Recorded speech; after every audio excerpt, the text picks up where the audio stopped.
Assalamualaikum warahmatullahi wabarakatuh. Perkenalkan nama saya Ahmad Gunawan, NIM 2008727. Baiklah, pada kali ini saya akan menjelaskan dan memberikan contoh materi yaitu fase belajar keterampilan motorik tingkat ketiga, yaitu ciri-ciri umum dan khusus dan struktur dasar gerakan dan implikasinya ke dalam proses pembelajaran. Yang pertama yaitu ciri-ciri umum fase belajar tingkat ketiga. Ciri umumnya yaitu kemampuan prestasi seseorang yang berada pada fase belajar tingkat ketiga lebih stabil, dan kestabilan prestasi tersebut dapat dilakukan dengan konstan walaupun di bawah situasi dan kondisi tempat pelaksanaan gerakan yang dipersulit. Contohnya yaitu kemampuan prestasi seseorang berada pada fase belajar pada tingkat ketiga, kemampuan yang cukup tinggi dalam mentransfer keterampilan motorik yang telah dikuasai ke dalam berbagai kondisi dan situasi.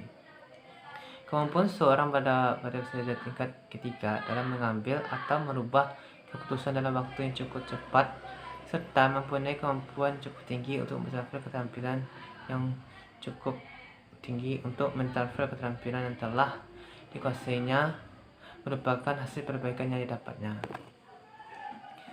Ciri-ciri khusus fase belajar tingkat ketiga yaitu pertama, terbentuknya kemampuan otomatisasi. Kemampuan otomatisasi ini merupakan tingkat kemampuan yang tinggi dalam penguasaan keterampilan motorik olahraga. Terbentuknya kemampuan otomatisasi ini hanya mungkin bila individu bersangkutan benar-benar telah menjiwai dan memiliki macam-macam bentuk gerakan dalam suatu cabang olahraga tertentu. Kemampuan otomatisasi ini erat hubungannya dengan program gerakan. Program gerakan telah disimpan sebagai ingatan motorik, maka individu yang bersangkutan hanya tinggal menyaksikannya.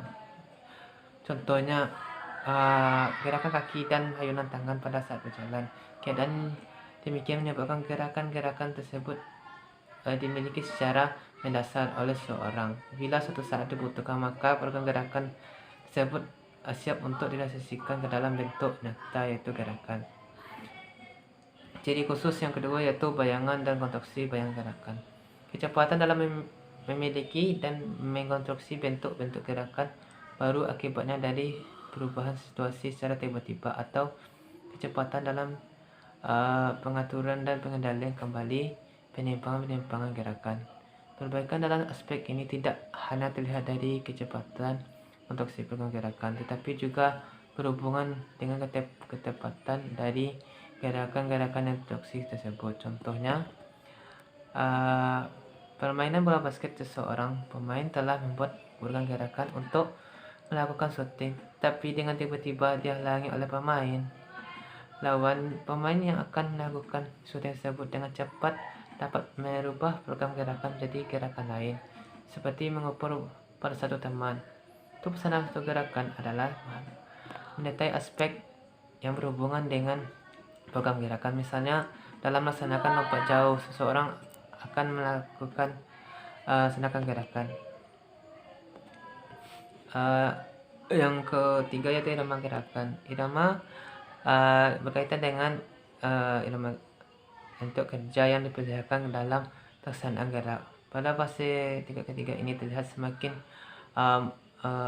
mulus dan lancarnya, sehingga gerakan yang melakukan cukup efisien dan efektif baik dalam hal pemakaian ruangan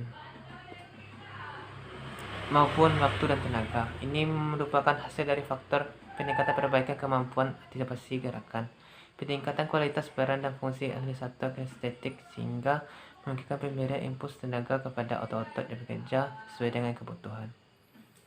Yang keempat yaitu kecepatan gerakan. Individu yang berada pada fase 3 ini mampu melakukan gerakan dituntut dengan cepat. Bahkan situasi dan kondisi memaksa seorang atlet mampu melakukan perubahan-perubahan bentuk gerakan dengan cepat. Bahkan situasi kondisi memaksa atlet mampu melakukan perubahan-perubahan bentuk yang dimiliki oleh atlet yang berada pada fase belajar tingkat ketiga adalah kemampuannya untuk memanipulasi bentuk-bentuk gerakan. Bentuk gerakan pertama yaitu adalah program gerakan yang sebenarnya, yakni bentuk-bentuk gerakan atau bentuk aksi motorik yang akan dilakukan untuk pencegahan tugas gerakan atau untuk meraih hasil yang dicapai. Sedangkan bentuk gerakan yang kedua adalah bentuk gerakan yang akan menunjang atau memperlancar program gerakan yang sesungguhnya atau bentuk tipuan. Struktur dasar gerakan dan implikasinya ke dalam proses pembelajaran. Struktur dasar gerakan adalah fase gerak yang selalu dalam setiap pelaksanaan gerak. Struktur dasar gerak diartikan sebagai susunan gerak yang dapat dijamakan sebagai susunan dasar. Dalam hal ini, susunan selalu ada dalam suatu gerakan. Susunan yang gerak yang dimaksud adalah berhubungan dengan fase gerak, yaitu fase awal, utama, dan fase akhir. Yang pertama itu fase awal. Disebut juga dengan fase persiapan.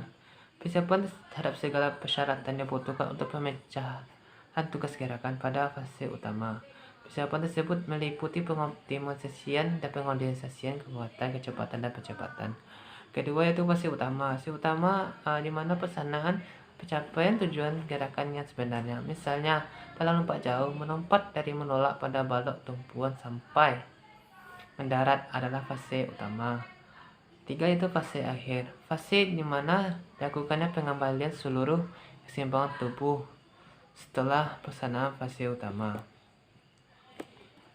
Aplikasinya dalam pembelajaran. Penyesuaian tingkat kesulitan materi pengajaran dengan kemampuan yang dimiliki oleh peserta didik. Materi yang disajikan dalam bentuk-bentuk latihan yang akan diberikan harus dapat merangsang kemampuan dengan keterampilan motorik didik untuk mengalami peningkatan kualitas kemampuan keterampilan motorik didik untuk melalui peningkatan kualitas kemampuan dan keterampilan motorik dikuasai. Aspek lain yang harus mendapatkan perhatian dari guru pendidikan jasmani adalah penekanan latihan. Penekanan latihan dalam proses pembelajaran pada fase belajar tingkat ketiga ini harus lebih diarahkan pada peningkatan kemampuan peserta didik, tujuan untuk meningkatkan kemampuan peserta didik untuk mendeteksi kesalahan-kesalahan gerakan yang terjadi pada pelaksanaan gerakan berlangsung.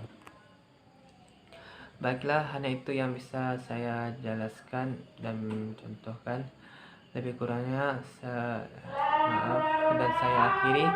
Wassalamualaikum warahmatullahi wabarakatuh.